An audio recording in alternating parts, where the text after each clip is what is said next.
Salem. I'm your host, Mike Allen.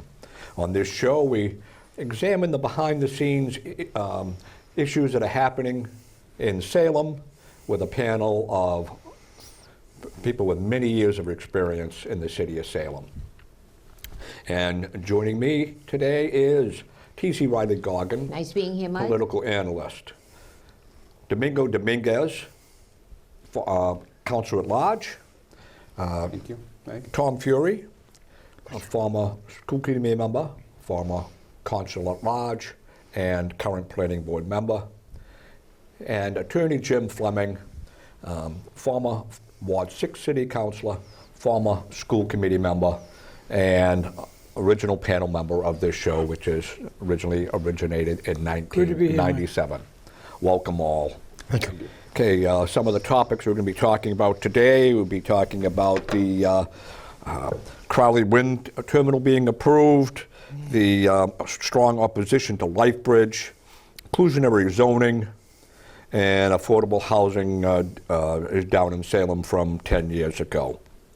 But before we get into any of the topics, I had asked Tom to give us an update of what the Planning Board had done in 2023 on some of the more major projects and what is on the agenda for 2024. Thank you, Mike. I really love serving on the Planning Board. It's a real great board.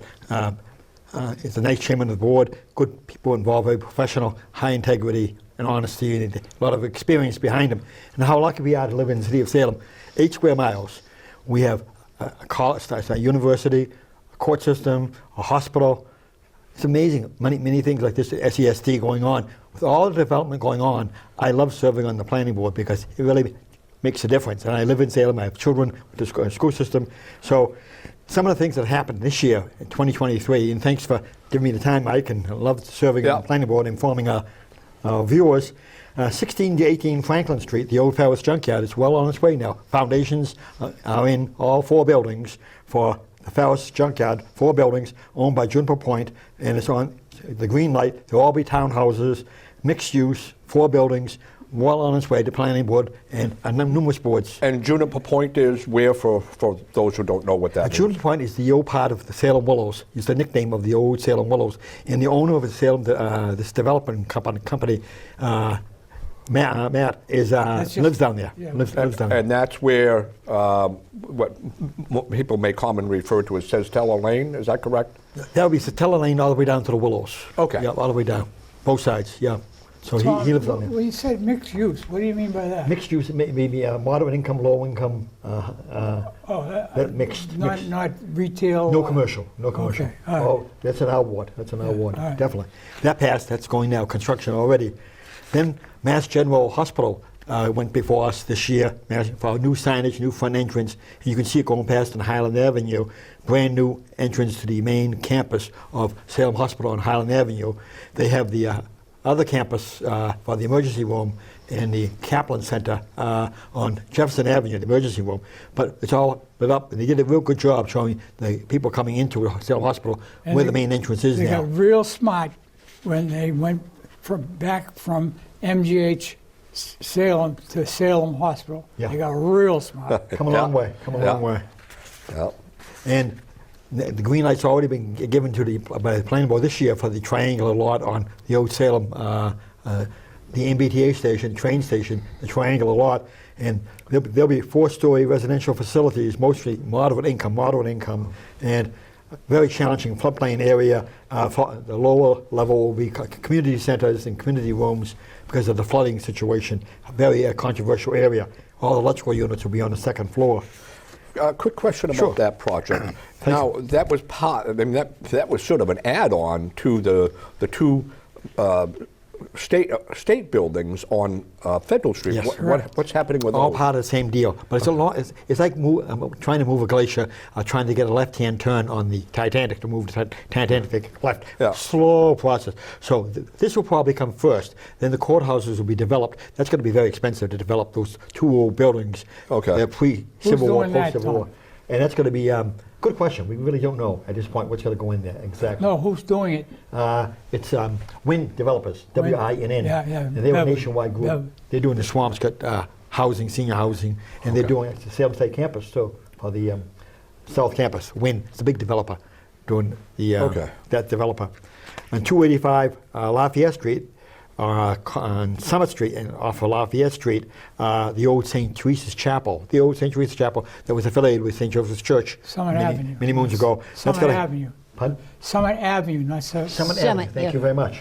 Thank you. And Summit Avenue is going to have 10 units there of condominiums, townhouses. It's across the street from the old South Branch Library, the hair salon, right near the Hebrew Center on Lafayette Street. That's owned by Salem State University. It's going to have 10 units there. There's an empty parking space there, and that's going to have 5 units of condominiums. And where the old St. Teresa's Chapel was, they're going to renovate St. Teresa's Chapel. Good memories for me. I went there many, many times in the chapel owned by St. Joseph's. That's going to be 5 condominiums too. So 10 condominiums in an association. That was green-lighted, and that's going to go very soon.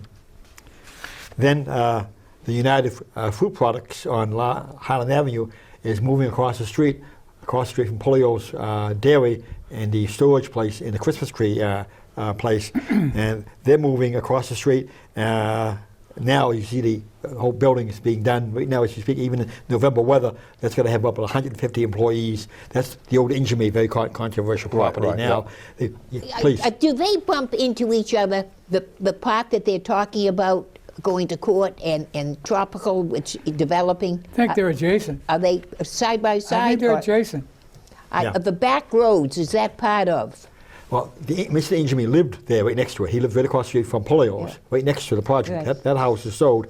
We saw Mr. Ingemeade at the Hall of Fame, Sports Hall of Fame. He's living in Florida, I think, most of the time. No, he's dead. He's still in Salem? Yeah, Steve? Yeah, that's Steve. Steve. That's Steve and I think Steve is up some other place, but Dalton doesn't Parkway. Kathleen live there? I know, it's a big family. It's Yeah, a huge family. there's It's a Kennedy family in several Salem. branches of the family that have lived there. The Rosati's, few others.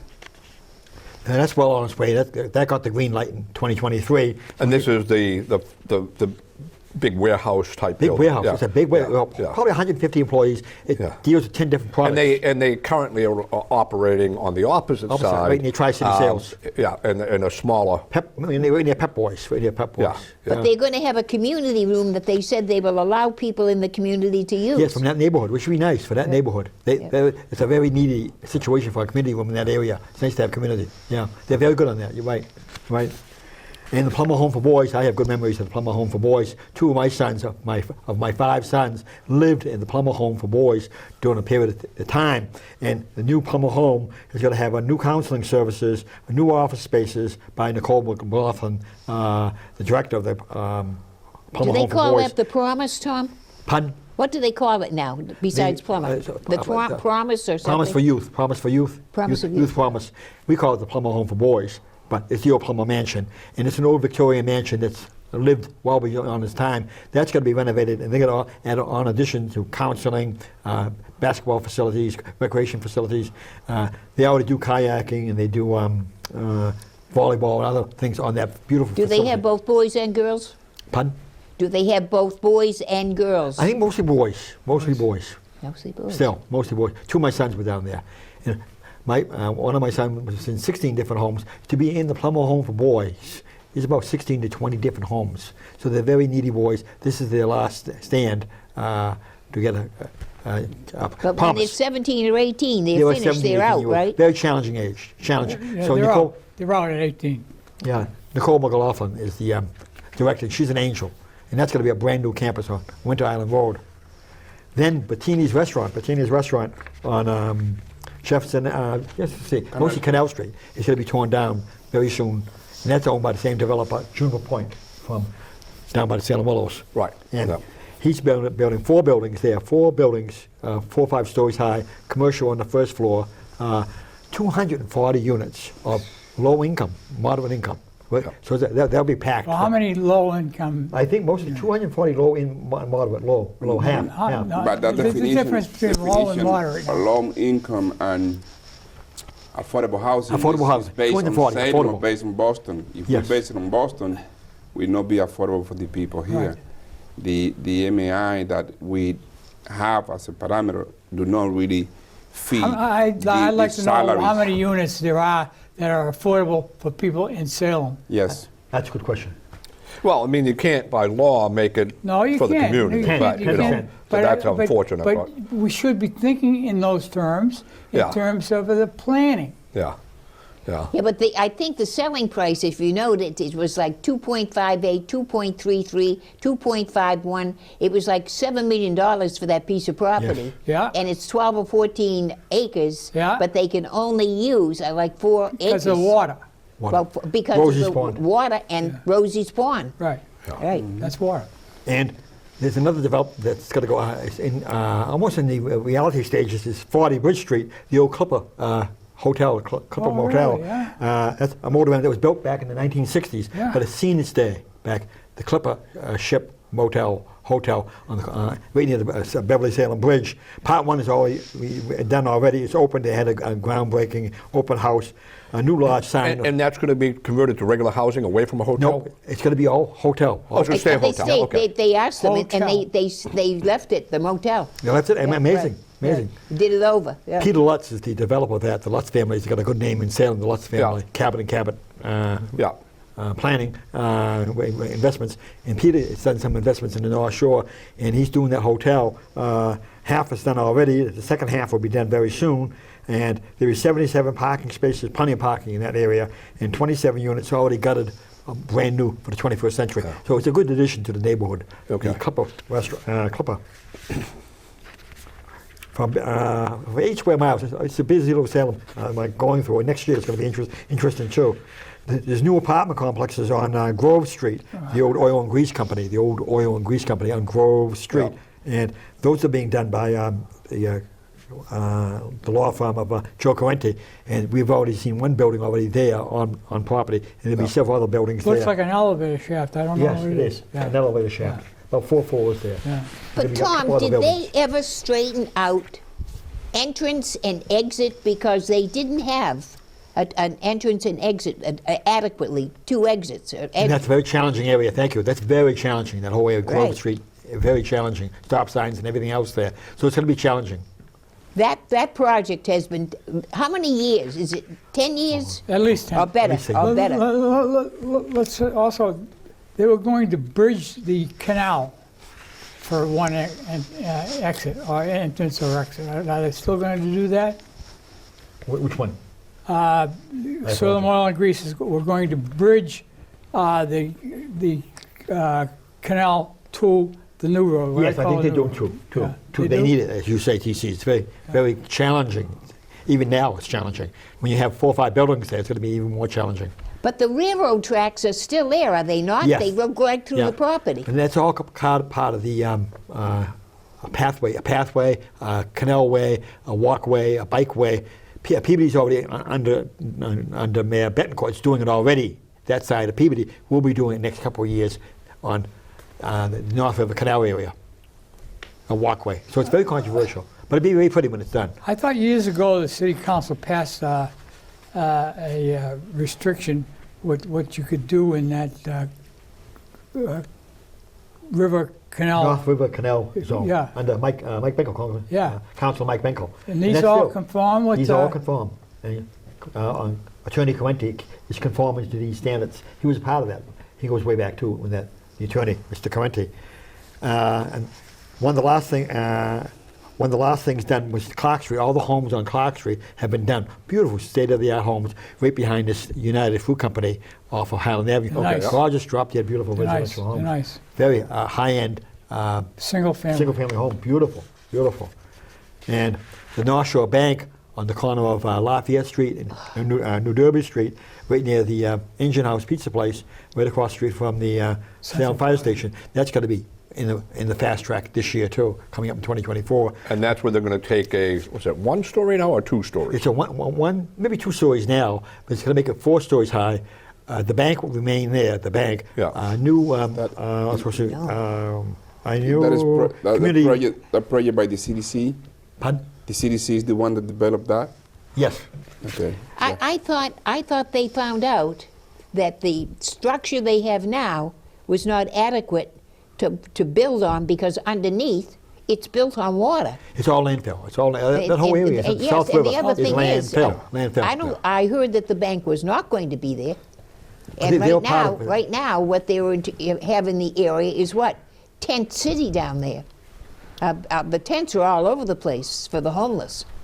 It's challenging. A lot of Salem's areas, North River, South River, all landfill. A lot of landfill, a lot of pollution, hazardous waste there, and it's challenging. And the developers at CDC, the Community Development Corporation, under Mickey Norcroft, they're going to put a new community health center there too. Artist studios, apartments, condominiums, right near Wendy's too. It's a very busy area, but no flooding. There'll be no commercial on the first floor. Mostly electronic and community centers. Tom, that right there, to allow that to happen on that corner, it's one of the busiest streets that we have in the city of Salem. And now, I don't know how much parking they're actually going to have. I know they wanted to get a hold of Wendy's, but it didn't happen. No, they wanted Wendy's. Right now, no, they're going to have senior housing in there. They're going to have a clinic in there, apartments in there. What else are they going to have? A big sign that says, avoid this intersection. That's right. The good boy, Jim, yes. Good one. But I look at it and say, they're developing that. They should be developing, Mickey Norcroft he has on the boulevard, St. Mary's School. That should have been priority. Oh, he's got St. James, too. St. James, so that they're looking for housing for people. Yeah. They shouldn't be building, they should be getting ready for the housing they say we need so desperately. I spoke to Mickey Norcroft, who's the head of the CDC, who's doing that project also, St. James and the old St. Mary's Immaculate Conception School, and he's having an open house for us in the springtime for former St. James students, and I taught CCD there for 30 years at St. James, so that's in the tunnel, in the pipeline for next year, St. James and the Immaculate Conception Church, and he's also Immaculate Conception School. He's also doing that community life center, which we just thought was a very dangerous area to build on situation. But he's building that. He's got the magic touch. He's got the Midas touch. Now, when you say building. St. James, you're talking about the church itself? No. Or just No, the school? the school. Okay, The that's school. what I thought originally. It would be very challenging, the school. Yeah. The church itself Hey, is very the big challenging. thing is, Tom, they should probably say, take St. James School, which is a big building, Yes. and build a clinic there, similar to what they have up on Endicott Street, with urgent cares and this and that and everything, to get the terrible urgency that we have with Salem Hospital. We cannot handle what's going on in Salem now for the needs of the health of the people on emergencies. But Jim would always say about, on the school committee, we need new growth to keep the taxes down. And some of these developments, Domingo knows so very well on the city council, you need new development so the taxes don't go up for the schools That's right. You and need for $1 the city million itself. a year just to stay stable. And $1 that's million of new growth. Brand new money. What we need is a mayor to say, no more building here in Salem. Let's take care of what Never we hear have. it because they'll go Yeah. broke. They'll go broke. No new growth. I would like to hear it, but Yeah. you're not going to hear it. Nope. And there'll be a new Salem South Campus facility, I think next year sometime. No veterans. No, I wish veterans would be there at the Yep, I'm South with you, Campus. Jim, yeah. The Harrington building, that whole area, the Bates dormitories there.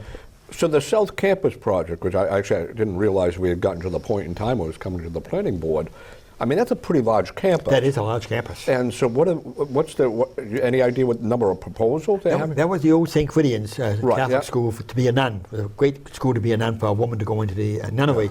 And that closed. The Harrington administration and Kevin Harrington, president of the state Senate, got that for Salem State University, and that was Right. used for classes and dormitories, the Bates dorm. Yeah, they had business classes down there when I was going to Salem State. Accounting and stuff. Many of the business classes were at South Campus, and they didn't have Central Campus at that time. There was just Yeah, but North right Campus now, and South that Campus. building at the high school, and then I know that the nurses was using the old St. Crit's High School, for their courses. But right now, isn't that just sitting empty? They talk about they need space. Then why aren't they using the space?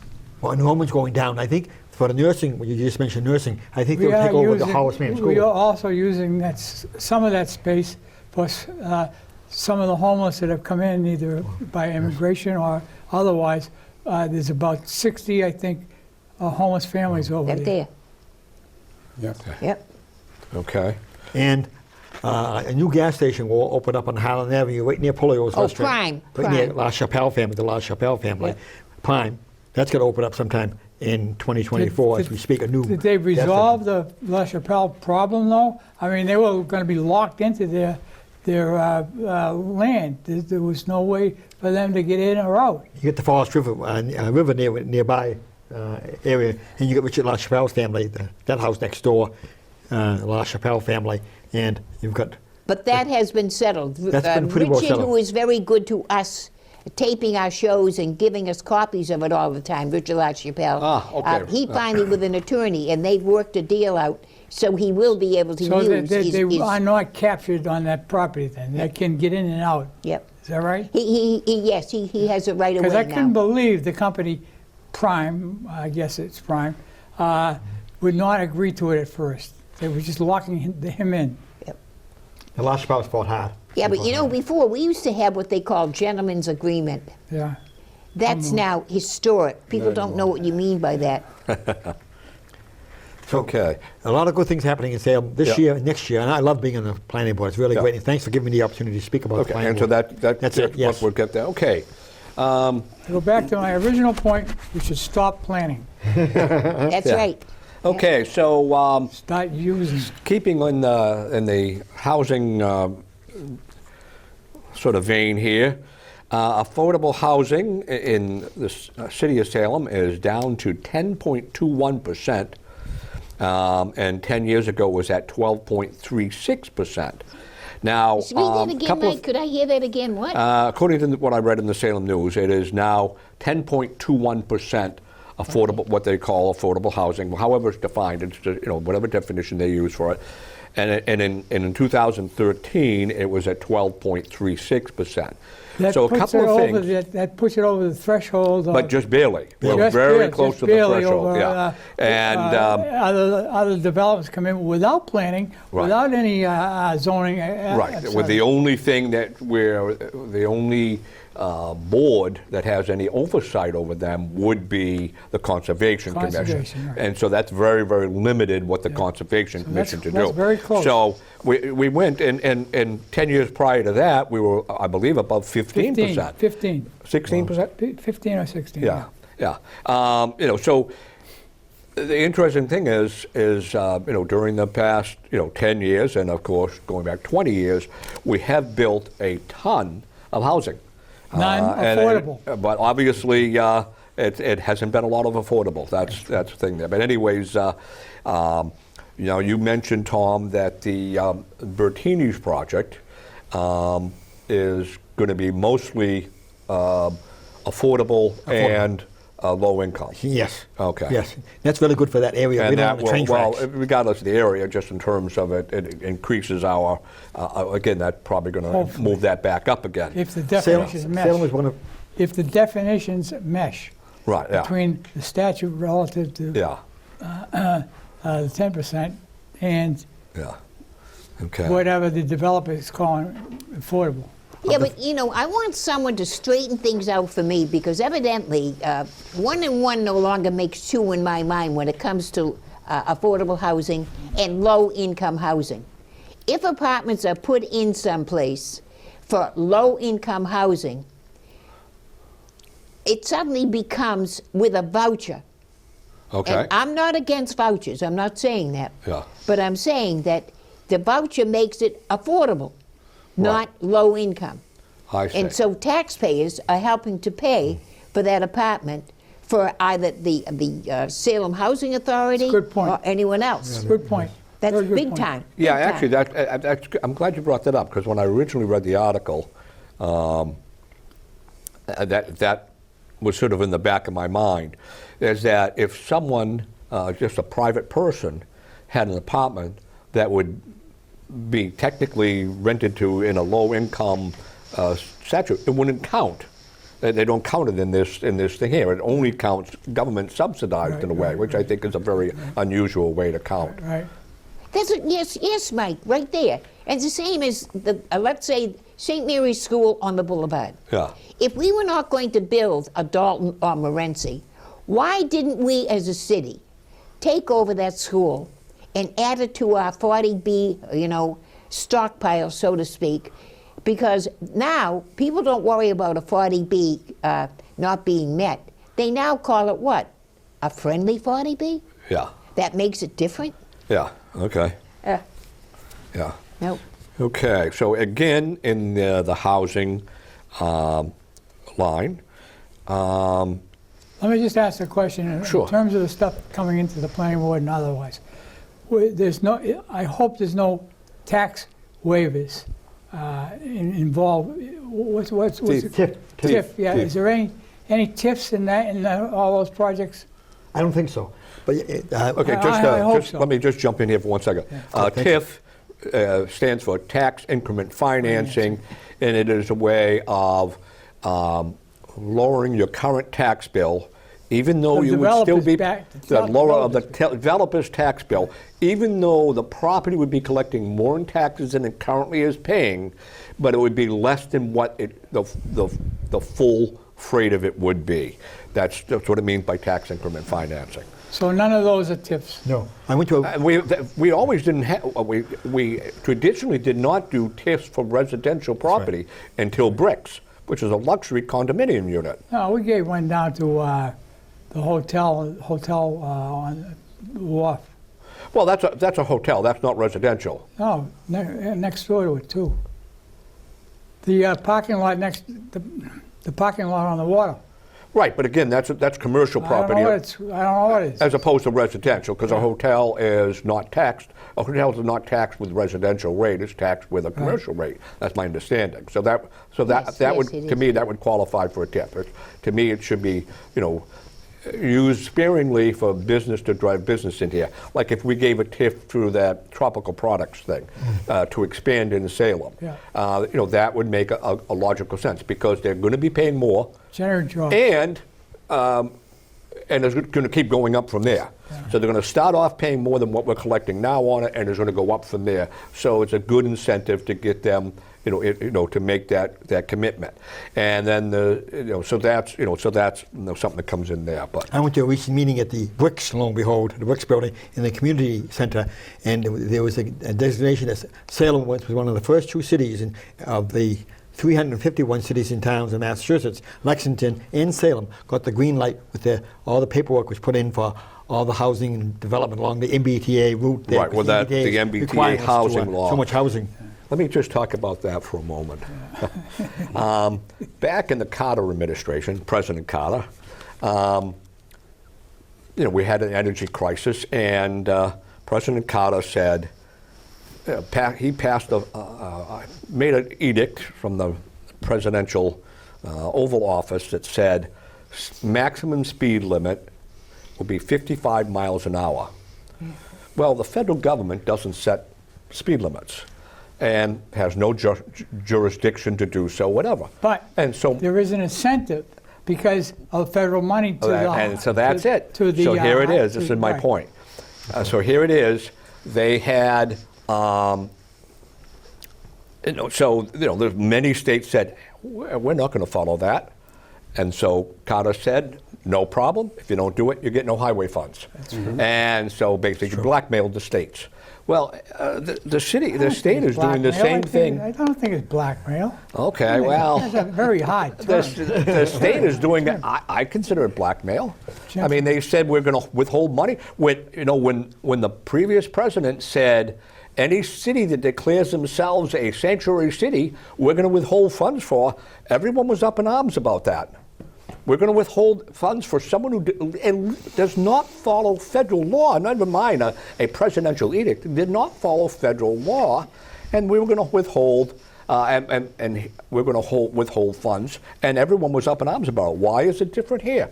Why does the governor and the governor did say this, that if we're going to withhold funds from cities and towns that do not comply with the MBTA zoning regulations. I don't understand why that's allowed. I don't either. And why no one is up in arms about it. It shouldn't. It's not And a law again- because it has not gone through the House and Senate, so it's not a law. Okay, but It might it doesn't be matter if called it's a a law or not. regulation. It might be called something Right, okay. else. It doesn't, It's not right. a law. And so it's immaterial whether it's a law or not. It was never a law to have a 55-mile-an-hour speed limit. But we had that for years because, the Carter administration, to my way of Withheld thinking. funds, not the other B word. Yeah.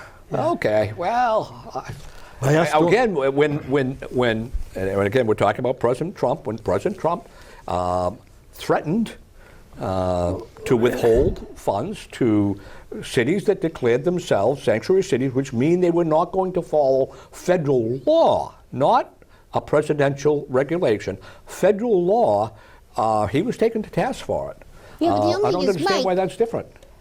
Your taxes on gasoline, Yeah. we're told how it's going to be used, Yeah. for the roads, for this, for that. Yeah. How can a governor, come in and say something different when Well, we're told they're because taking no one- our money under false pretense? Well, again, it's because it's allowed, and that people let them do this. It all goes into the No one general is- fund. No one is taking it to court and Keep challenging in it. mind that it's all depending on how the political party are represented in the Congress. Right now, you see Democrat out there. So Yeah. basically, when we had President Trump maybe declaring something, it wasn't really the same Yeah. makeup in the Congress. So that's speak clear that But it shouldn't- whoever had the I power don't know. use it. To my way of thinking, it shouldn't be any different. But the laws for the Republicans should be the same as the laws for the Democrats. I don't but understand that's why not they're how they play different. in politics. I mean, Yeah. you have Bias the power. following they- the- they Congress use is it. not Democratic. Congress is Republican. At this time, yeah. Okay. By us following that MBTA guideline, I think we will get the MBTA train stop at McDonald's sooner if we comply to the guidelines for more housing along the train route. We may get that train stop a little bit quicker than Okay. as a catalyst. That's not really on my topics here, but my question has been, and when we've talked about it in previous years on this show, and it was a very hot button issue. They're talking about putting a stop there, and they're not building a parking garage. They're going to build a platform. I don't know, probably going to have a little bit of a shelter area in case it rains, but and make it handicap access, etc. And they're going to spend over $25 million Yeah. to do Absolutely that. ridiculous when How you're can- only about less than a half mile from the train station. Yeah, to me, it's an Absolutely ridiculous. an absurd thing to do that. I have a son working at Amazon right next Yeah. door. Amazon. Yeah. People at the hospital could use that. Amazon could use that. Salem State could use that facility. Okay. The residents can go back and forth from Lynn to Gloucester, going to college. I'm not arguing against the utility of it. Yeah. What I'm saying is, how under any how can they justify that price for what they're building? Again, if they're going to put in a building and they're going to have parking and whatever, then you can say, but I don't understand how it can cost $25 million just to put up a stop sign with a platform. I don't understand the logic TC of was that. very active in this. Nancy Hamilton, Dr. Nancy Hamilton, president of Salem State University, one of the last years of her administration, she had it all earmarked, a train stop at McDonald's on Canal Street. How could of she a earmark? How could a president of a college earmark Connections. She had high connections with high people Please. in Boston. So she didn't earmark anything. then. Well, it was ready to go. All the papers, all the plans. I saw the plans Yeah. way back when. And TC remembers that. The Oh, I remember it, The yes. South Neighborhood Association was in favor of it. Salem State was in favor of it. Now, almost 15 years later, since Dr. Harrington, the industry, the costs have gone up. Salem State to that limit. I mean, if they had said it was going to cost $1 million, I would have questioned the price, saying, how can it be that much? When they start talking $25 million, it's like, it's just, No parking at all, right? again, my understanding is there's not going to be a parking garage. Again, if they were doing a parking garage, I mean, if they were doing a parking lot, that shouldn't still cost that much Right, because all that is pavement. Right. But when they're going to do, they're not doing a parking garage, I don't understand how they can look at anyone in the eye and say, oh yeah, $25 million. No, To me, it should have been, $250,000 to put in a cement thing with a handicapped access, and as I say, it's just mind-boggling the numbers they're talking about. And this is My problem with a lot of these things over the years has been the mind-boggling amount of money they talk about things type of things. Yeah, but the other thing is we just celebrated the Boston Tea Party. Well, it's time they had another tea party. Taxation And- without representation. That's right, exactly. Yeah. I mean, Okay. it's people better wake up, you know. The same as you just mentioned, Tom, Amazon. Amazon is a big monopoly, and it really destroys, you know, free enterprise. Yeah, it's free enterprise, and I'm a business that was negatively impacted Yeah. by it. Free enterprise. You can do whatever you want to do. Yeah. But look at all the small if businesses. you can do it more efficiently, you can do it more efficiently. Yeah. Yeah, but- So So be it. again, I was a business that was negatively impacted by Amazon. Yep, right. And I don't have a problem with it. They did. They came out with a better mousetrap. Yep. And you know, customers could get a wider selection for less money. I don't blame my customers for doing that. I don't blame Amazon for putting together this business model. And the consumers, if they're saving money, I mean, how can I fault them for that? I don't, you know, again, I'm not a fan of Amazon in terms of what it did to, you know, how it negatively impacted my business. But, you know, again, they didn't do anything illegal. I mean, they it's may not have done illegal, something, you know. But look at what people are saying now. What really happened to the real, true Salem the way it used to be? Yeah. Wouldn't we like to go back to that?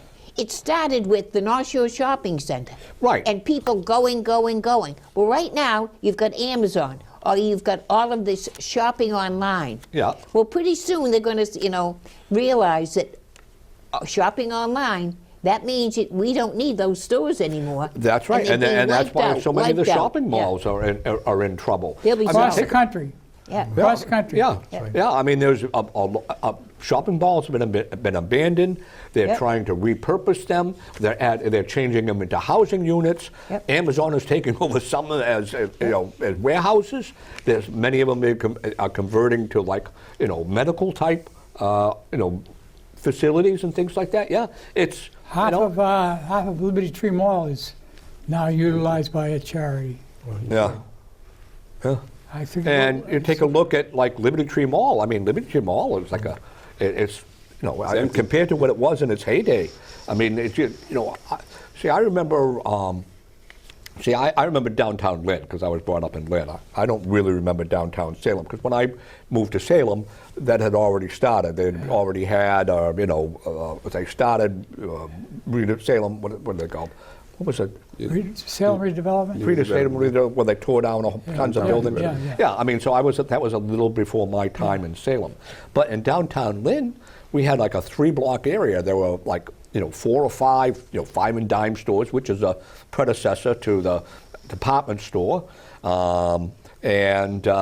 It was, hurly-burly down there. And I'd understand, Salem, when we had our store in Ipswich, we would have some of the old timers would come in and say, oh, yeah, you live in Salem, to my father, and say, yeah, the whole town of Ipswich would take a train down to Salem on Saturday and shop downtown, and Couldn't walk on the and there were sidewalk pictures Saturday. of the down, what is, which is now the walkway, with just crowds of people walking, across the street, and there's cars going through, and of course the train was above ground at that time, but that's one of the things. But Well, wait and see. All of this shopping online or this or that and everything. By the time they have the artificial intelligence and robots, then they're not going to need teachers. They're not going to need schools. They can put more housing in. They can get more people moving in. Pretty soon, it's going to be so dense. You're not going to be able to get out of your house anyhow. So you'll send for food and things like that. But where is the food going to be grown? I don't know. They're Who's going to run gonna out grow of it? places, right? Yeah. They won't have adequate ones. okay. Right now, right here in the city of Salem, the food bank, the food that the pantry that they have, they were serving 5,000 just a few months back. Now it's 7,000. When is it going to end? What is it that we're missing something? We're not paying attention to the needs of what's happening to us. That's I'll correct. tell you why. The gap between the wealthy and the poor. It's grown and grown and grown. And there's no more middle class, really. There's very little middle class. And until we take the income gap down a little, or the low income up a little. That's what we want. We want low income up, not high income Oh, down. It doesn't matter how much someone makes. gave you a choice, The key Mike. thing is the bottom people we want to bring up. I gave you a choice. I know that. That's help you right. out. And that basically is the problem. That's why 7,000 people have to go to the Salem food pantry to get food. Yeah. It's because they can't afford the food. We've created a Okay. big gap between. Getting back to planning board here, I noticed a big gap in the projects here. No mention of Life Bridge. What's happening with Life Bridge? And LifeBridge is, I think they want to do it right next to Steve's Market, Yeah. Steve's liquor store. They want to make a total new renaissance to that facility for single senior citizens in one bedroom situation there, in a homeless shelter situation, to rearrange the Columbus Society Club to another part of the facility, taking part of the park. I was a playground instructor at High Street Playground many moons ago, so that whole area will be more densely compact, the High Street neighborhood, Raleigh Plaza area, with the homeless shelter. There's not a homeless shelter in Swampscott or Marblehead. If you notice the name of the homeless shelter in Salem, The name of it. Oliver from who lives in Marblehead. Marblehead, yeah. Marblehead. Yeah, actually, I had said something to Wonderful. him many years ago. so that's a big growth. Wonderful. And that will go before the city council, I think. So Yeah, I might not be there anymore, but I know it's a very, very hot topic. I come in front of me when actually we had the debate, and I say that the way it was presented is not really made sense to that community. I don't think that fit in there. It's too big, and we destroy the character of that neighborhood. I'm not in favor of that, and I was not in favor, and I'm not in favor still, because I don't think that fits in one side to create another issue going to help at all. I think the whole city going to pay for that, because we need to attend that. That's a high need situation that we need to attend. The homeless population need to be addressed, but it need to be addressed in a very delicate way, in a way that fit the problem, but also do not create other problem. I think that's neighborhood's going to be destroyed. Absolutely. The neighborhood is not in favor, 100%. Absolutely. Okay. TC went to that meeting. I think you went to that meeting at the Levesque Community Center. It was jam-packed, standing room only, about that whole new shelter development there. Oh, yes. You were there. Yes. Yeah. Yes. And And they're going to destroy that neighborhood. Yeah. Period. That's Domingo's right. Okay. That happens, it's gone. Okay, again, staying with the housing theme here. Inclusionary zoning, it looks like it's going to be passed in the coming year based on the numbers they had for the city council. Where 6 units or more projects would have to have 10%, lower affordable housing. And the carrot would be, the old carrot and stick analogy, the carrot would be that they would be able to build more units than what allowed by zoning. And when I was reading this, the first thing that came to mind is the project down in HMA, which is North Street, right by the thing, the HMA car care and Franklin Street. Corner, Ferris North and Franklin yards, Street. yard and all that. And they by right can put 12 units there. Is that what they can by right? I think so. Yeah, if I remember correctly. And they're looking for like 60? 60. Yeah, so the 60. thing is this, this inclusionary zoning thing would allow them to go from 12 to 16, not to 60. And I'm just not sure what is the point of passing a zoning, an inclusionary zoning regulation when we're basically throwing it out the window. Doing away with zoning. Yeah. What about That's- my niece bought a house in an R1 zone, and what good is that anymore? What good is that? That was my point from day one when it come to us. I remember that a couple of years ago we had very, very heated debate with the former administration and the former council that used to be there. And I say that we're giving away too much, and we're getting to at least 10% to give the whole deal, kind of all of the benefit to the developers without nothing against for the community is not it's not worth it. I think at least 12%, I was fighting for more, at least 12% as minimum, or even more, greater than that, so we can change the zoning, because zoning really is a very valuable tool that any given community have for quality of life. And when you don't really value that and you just give it away for nothing, you just, like, what are you doing for the local people who help build this city? Yeah. And that's why you have zoning, to make sure that you protect and make sure that you have quality of life in people who actually choose to live in different places and to have better quality of life. So 12% as minimum was my point, and I say, even though we need to have some type of tool that help create more housing to help, but let's bring more to the table. Well, the only thing is, I agree with you 100%, but I want to know what happened to EPA, Environmental Protection Agency. That's federal. Where is it? Is it gone? Federal. I mean, did they? No, it's federal. It's very, Where is it? It's federal. The planning board, they don't follow it. We do. We do. The, We have to. Oh, you say you do? You have to. Well, The state, we do. some of the places that are building. It's not EPA at the state. It's more state-oriented, our restrictions Yeah, in well, Salem. I can name a lot of projects going on right now that they're either on different wetlands or they're on different, like Ferris down there. Now, I didn't see any big trucks coming in and people in hazardous suits and everything cleaning up where they're going to be building. And that, we know that's filled with all types of oil and different And this things. developer has done it before. Yep. This developer off of Mason Street in the city of Salem has also done it on filled land and probably very environmentally unsafe. Yep. No, we get on and on. Nope. That exclusionary housing that was passed by the planning board this month, unanimous, it went before the city council 2 different times. It needed a supermajority of 8 votes. It didn't get the 8 votes. No. It finally got the 8 votes this time around in December. We hope that it will be a positive Do you think that'll affect Chestnut Street? No. Of course not.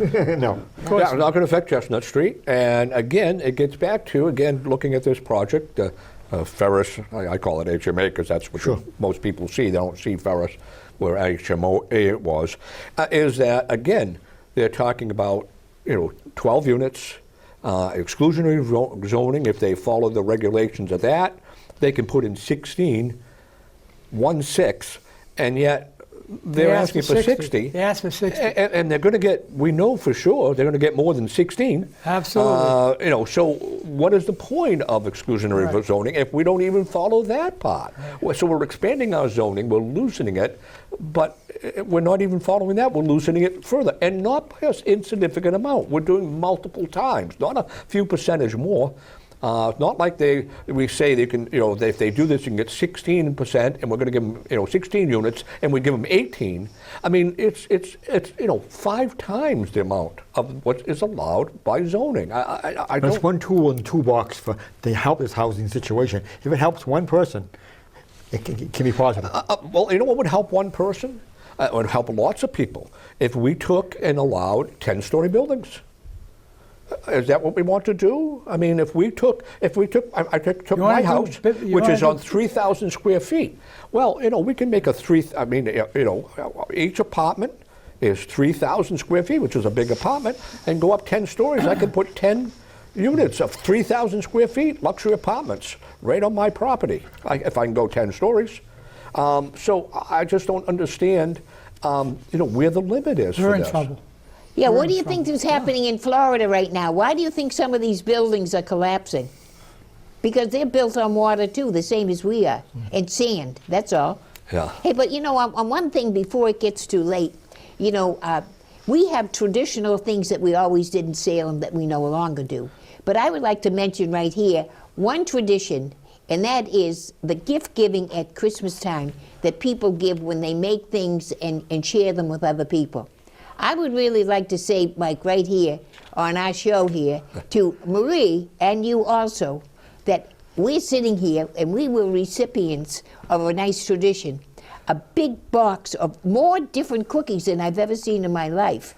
and they were so neatly. I'm going to have them come Plus over. delivered and- to the door. Delicious. Delivered to the door. Very delicious, and I had to say also thank you so much to Yes, Maria yes. and you, Indeed. Mike. That was then Dawn- very Lucky to nice. have Maria. Domingo copied. But he didn't deliver. I did not deliver. No, yes.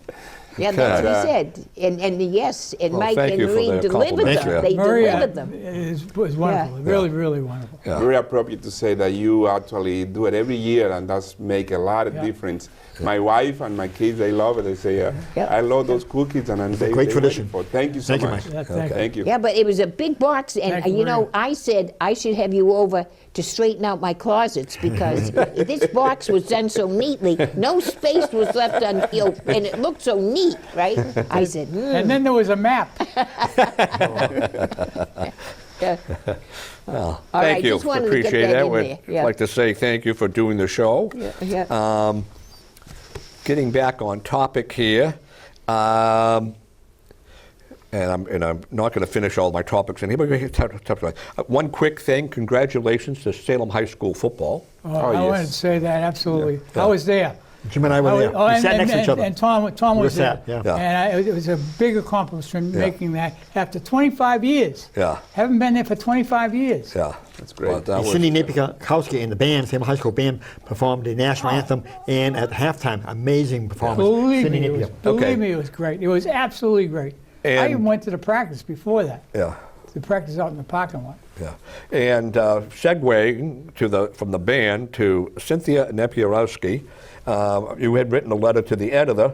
If you want to just give Thank the you. bullet points, not to read the whole I was letter. on the school committee back 37 years ago. Yeah. One of my proudest accomplishments was voting for Cindy Napikowski. One of the best hires Cynthia of that Whitten. school committee. We voted every single, back in those days, every single teacher in those days. So we voted for her 37 years ago. And the high school band couldn't even do a cohesive circle in those days at the halftime football game. They couldn't even do a circle at football games at Bertram Field, away games. So she came around, and the Salem High School band has gone to Pride of the North Shore.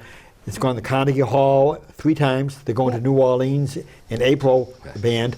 So she's done marvelous things. She's our music lady. So I put a letter to the editor, and thank you, Mike, to naming the Performing Arts Center at the new high school, after her, because I became a living tribute. She's a role model. As a teacher for 40 years, she is an amazing role model. She's in a league of her own. Okay. No, thank you, Mike. I do want to get into more topics, so again, that just bring forward Yeah, go ahead. that Go thing ahead. there. Go ahead. Crowley Wind, the terminal down at on the Footprint property site, their power station, has been approved. There was a little bit of a hold up with the Conservation Commission hold up. I guess they have all their approvals, so I'm not know what that means timing wise for when they start doing things down there. Any idea that anyone has? I think they're going to start at the beginning of the year. Okay. Starting working completely, and they had everything to go, like you mentioned.